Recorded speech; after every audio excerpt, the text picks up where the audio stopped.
좀 내부가 아직 진행 중이라 너저분한 건 좀 이해해 주십시오. 내부는 이제 창틀 주변을 이렇게 마감하고 있고요. 보시면은 이런 식으로 집성판으로 이렇게 두르고 있습니다. 지금 여기 선생님 댁 같은 경우는 공용 공간은 이제 사면을 두르기로 하셨고요.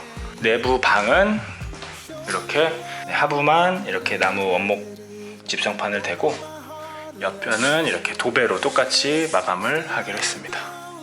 그래서 도배로 하려면 여기가 코너가 살아야 되기 때문에 MDF로 이렇게 딱 코너를 딱딱하게 잡아줬고요. 석고로만 하면 여기가 이제 나중에 깨질 수가 있어요. 그래서 좀 이렇게 강도가 있는 MDF로 테두리를 마무리를 했습니다. 그래서 각 방은 이런 식으로 잼보드라고 하죠. 이렇게 옆면과 상부 잼보드는 MDF로 마감을 하고 아래는 원목 집성판으로 마감을 하기로 했습니다. 그리고 이게 지금 이게 막 손이 베일듯이 날카로운데 이런 부분들은 이제 나중에 정리를 할 수 있습니다. 트리머로 먼저 하기도 하고 너무 둥글게 안 하고 약간 모던한 느낌을 살리려면은 여기서 살짝만 이렇게 좀 굵은 사포로 샌딩을 해서 그렇게 살리기도 합니다.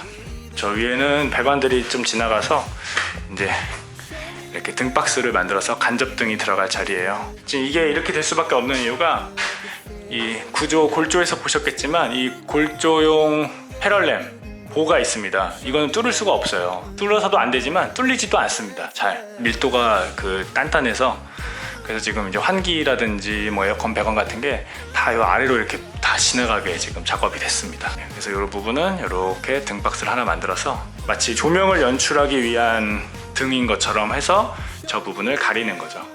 이건 나중에 또 한번 보여드리겠습니다. 그리고 문이 지금 보시면은 상당히 높습니다. 네, 근데 물론 이제 저기 좀 맞기는 할 텐데 일반적인 높이의 2.1m, 2100 높이보다 조금 더 높게 좀 시원한 오픈 문의 느낌이 나도록 좀 문 높이를 높이셨어요. 그리고 지금 천장의 높이가 2500이거든요. 제가 키가 1800인데 이렇게 손을 뻗고 다리를 이렇게 들어도 손이 안 닿습니다. 예, 보통 아파트면 2200, 2300이면 이렇게 하면 금방 닿거든요. 지금 이렇게 점프를 뛰어야 닿을 정도니까 2500이어서 시원한 느낌이 납니다. 2400 이상만 넘어가도 일반적인 아파트보다는 조금 더 높은 느낌이 나요. 그리고 이쪽은 또 조금 더 높였습니다. 단차를 줘서 약간 거실에 리듬감을 주고 저쪽에는 이제 간접 등박스가 커튼으로 이렇게 빛이 내려오게끔 마감이 될 겁니다. 아래는 이제 마루로 같이 가기 때문에 아래는 마감을 안 했어요.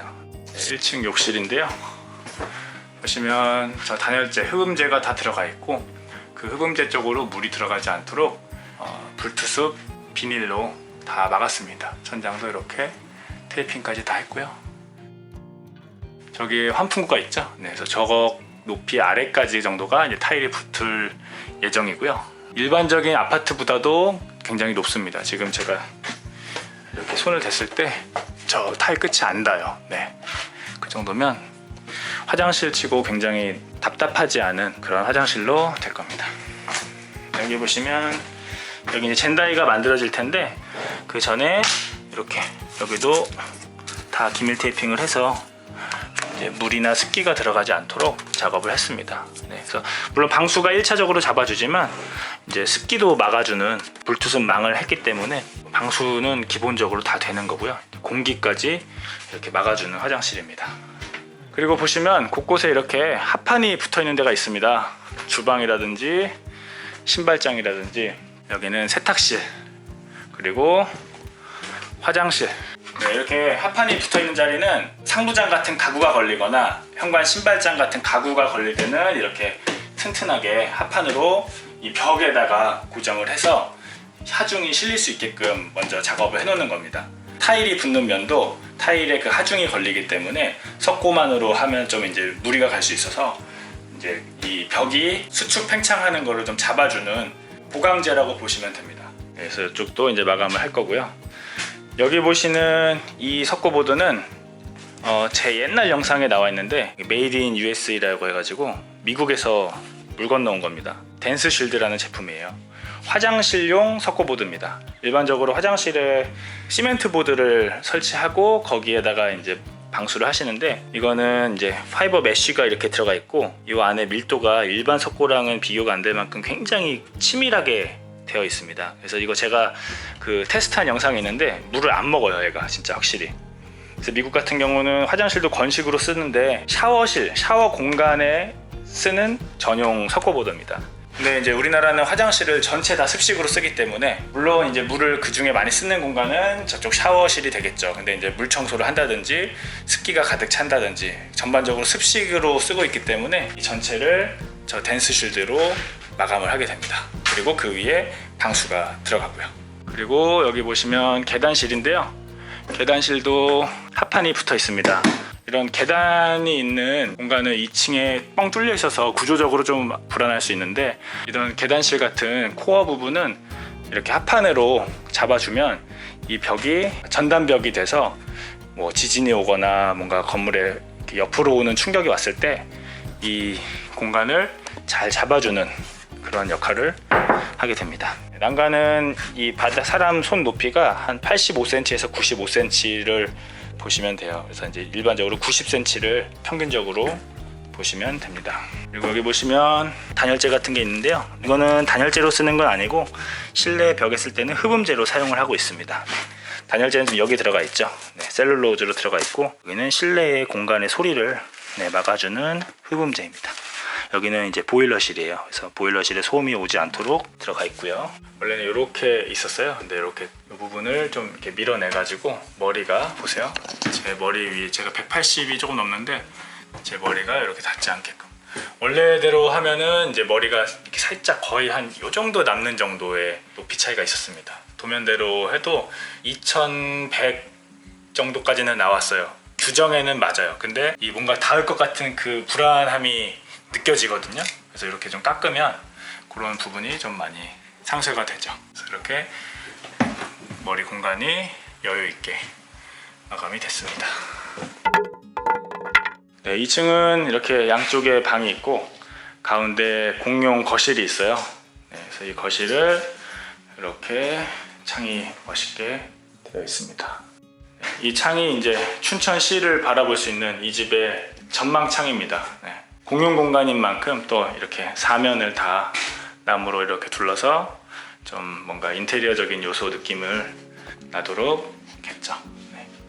이게 또 각 방까지 다 있으면 조금 과할 수도 있어요. 약간 모던하고 깔끔한 느낌을 원하시는 분들은 이렇게 석고로 감는 거를 추천을 드리고, 좀 약간 이제 내추럴하고 클래식한 느낌, 이 나무의 느낌을 좀 더 원하시는 분들은 이렇게 다 두르시는 거를 추천드립니다. 이런 다 두르게 되면 조금 더 전원주택의 느낌이 강하고, 석고보드해서 이제 같은 도배지로 마감을 하면 좀 더 모던한 집의 느낌이 납니다. 그거는 마감이 다 되고 한번 직접 보여드릴게요. 보고 비교해보세요.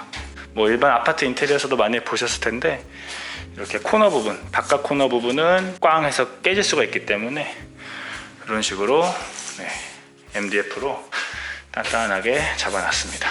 2층은 다 마무리가 됐습니다. 지금 몰딩까지 이제 진행을 하다가 퇴근들을 하셨는데, 몰딩으로 천장까지 마무리가 되고, 2층도 방은 이렇게 하부의 스툴 보드는 원목 집성판으로, 그리고 측면은 이렇게 도배로 같이 이렇게 마감을 들어가게 됩니다.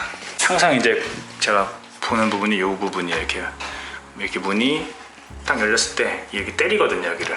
네, 그래서 이렇게 석고보드를 감을 때는 꼭 MDF를 넣어야 됩니다. 그리고 이게 이제 너무 두꺼우면 얘가 90도가 안 열리는 경우가 간혹씩 있습니다. 근데 지금은 문제 없네요. 여기는 소방창. 네, 이 집의 가장 단열이 약한 창문입니다. 이중 유리로 돼서 깨고 들어오기 편하게 되어 있지만 그만큼 단열 성능은 조금 떨어지겠죠. 자, 지붕이 이렇게 마감이 다 됐네요. 여기서 보면 될 거를 괜히 올라가서 아주 깔끔하게 지붕이 잘 마감이 됐습니다. 네, 그리고 여기도 화장실도 이렇게 합판으로 다 선작업이 돼서, 여기 이제 댄스쉴드가 붙고, 여기 댄스쉴드가 붙고 이제 타일이 붙죠. 화장실은 특이한 거는 보시면 이렇게 비닐을 쳐놨습니다. 여기 단열재로 흡음재도 넣어놓고 비닐로 이렇게 아예 쳐놨는데 비닐은 이제 불투습이에요. 습기조차 넘어가지 못하게 아예 막아놓은 겁니다. 그래서 화장실은 우리나라는 특히 습식이라서 굉장히 습하거든요.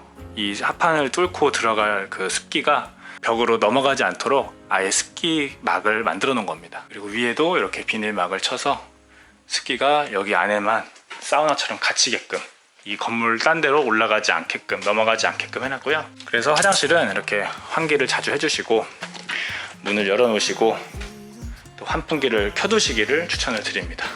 지금 계단실은 마감이 다 된 상태입니다. 여기 도배만 하면 되는 상태고요. 저 몰딩 먼저 발판을 없애느라 이쪽을 먼저 했어요.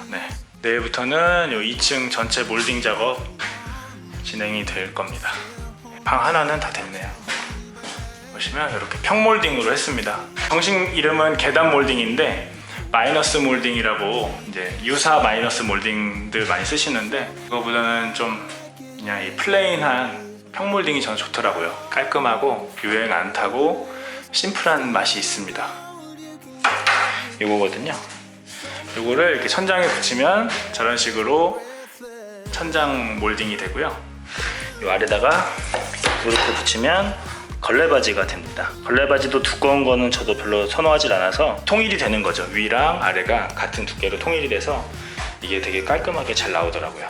몰딩은 이제 예를 들면은 마루랑 벽이 만날 때 이렇게 틈이 생길 수가 있어요. 또 마루 방향이 지금 이 방향이 아니고 이런 식으로 만나면 어떤 데는 이렇게 딱 붙고 어떤 데는 약간 이렇게 떨어져서 붙고 약간의 미묘한 차이가 있잖아요. 그래서 그 부분을 이렇게 막아주는 역할을 하는 겁니다. 그리고 또 이제 걸레바지 같은 경우는 생활 중에 이게 벽을 쳐가지고 청소기라든지 뭐 어떤 물건이 이렇게 땅을 굴러가다가 딱 벽을 쳤을 때 충격을 방지해주는 역할도 합니다. 그리고 천장 같은 경우는 이제 여기서 딱 도배지가 끊고 여기서도 끝나서 깔끔하게 되게끔 이렇게 몰딩이 됩니다. 천장도 이 석고랑 이 석고가 만나는 부분이 약간 떠 있을 수가 있어요. 이쪽이 아주 좋은 예가 되겠네요. 보시면 여기는 잘 붙었는데 1mm 정도 되는 틈이 이렇게 있습니다. 저런 틈을 이렇게 딱 몰딩을 대서 이렇게 막아주는 겁니다. 그런 역할도 하고 벽지를 붙일 때 여기다 딱 대고서 쭉 자르면 이쁘게 잘려요. 그렇지 않으면 벽지를 몰딩 없이 하려면 여기를 칼질을 아주 미세하게 해야 됩니다. 천천히. 그게 시간도 오래 걸리고 품이 많이 드는 만큼 비싸죠. 그래서 이제 내부 인테리어 좀 같이 한번 살펴봤고요. 현장에 최고의 복지 대형 선풍기 이번에 마련을 했습니다. 이거 없으면 작업이 안 돼요. 그래서 여기까지 내부 인테리어 보고요. 타일, 그리고 도장, 페인팅, 도배, 조명, 마루 하면 끝납니다. 그리고 가구 넣고요. 환기장치 뭐 이렇게 위치 잡아서 타공하고 뭐 연결하고 이런 작업들 소소하게 계속 진행이 될 예정입니다. 그래서 앞으로 한 3-4개 정도 에피소드면은 이제 춘천 현장도 마무리가 될 것 같아요. 춘천 현장 끝나면 다음 현장도 새롭게 시작하는 영상으로 찾아뵙도록 하겠습니다. 들어가세요.